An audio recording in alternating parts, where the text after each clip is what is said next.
The US and China have now reached a deal to temporarily slash tariffs for 90 days. With the world's two largest economies working to de-escalate a trade war that has potential to cause a global recession. And in an announcement today following weekend negotiations in Geneva, US officials said that American tariffs on Chinese goods would be reduced from 145% to 30%, with then Beijing saying it would cut its tariffs on US products from 125% to 10%. The one, it's not immediate, right? These reductions are set to take effect this Wednesday. And two, some key trade restrictions will remain in place, with those including the 20% tariff that Trump issued back in February over what he claims was China's failure to stop the trafficking of chemicals used to make fentanyl to the US, as well as the 10% baseline tariff that he imposed on nearly every US trading partner. And so as a result, China will also keep its tariffs on US agricultural products, which it imposed in retaliation for Trump's fentanyl-related duties. So we also saw Beijing agreeing to suspend or cancel some non-tariff retaliatory measures, which included things like certain export restrictions and the practice of blacklisting dozens of US companies. In a joint statement released by the White House and China's Ministry of Commerce, the two governments said that they had agreed on the 90-day pause, quote, in the spirit of mutual opening, continued communication, cooperation, and mutual respect, and in order to recognize, quote, the importance of their bilateral economic and trade relationship to both countries and the global economy, with a statement saying that this pause will remain in place as the two sides continue trade talks to resolve their differences. And that optimism, it was being displayed by top officials on both sides. So for example, Treasury Secretary Scott Bessent saying that the mutual tariffs would have amounted to a near total blockade of goods from both countries, which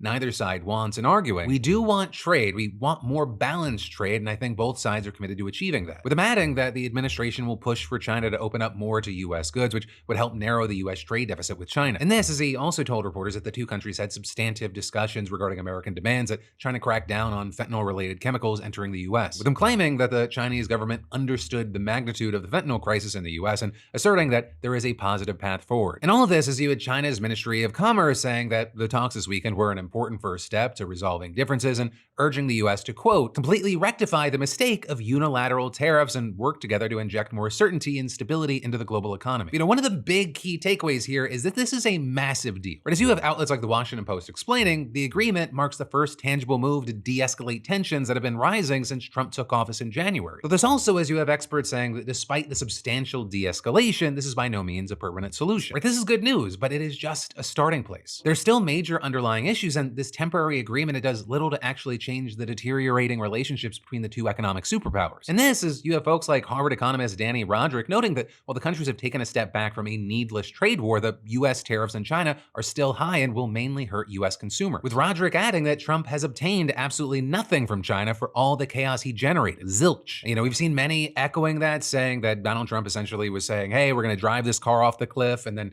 he turned the wheel at the last second and now wants to be awarded for it. Then, on the other side of this, you have others, including right-leaning media outlets, portraying the talks as a massive win for the US and Trump's tariff policies, highlighting the positive response from the stock market, which notably did see massive rallies following the announcement, with the S&P 500 opening almost 3% higher, the Dow Jones jumping 2.5%, and NASDAQ soaring up nearly 4% as trading opening this morning. And it wasn't just the US market, international markets, especially in Asia, also rose significantly in anticipation of the deal. But as far as, whether there will be long-term lasting impacts, we're just gonna have to wait to see if a more permanent solution can be reached in the next 90 days or so. Or if this is just another stop on the on-again, off-again chaos that continues to rattle global markets and the US economy.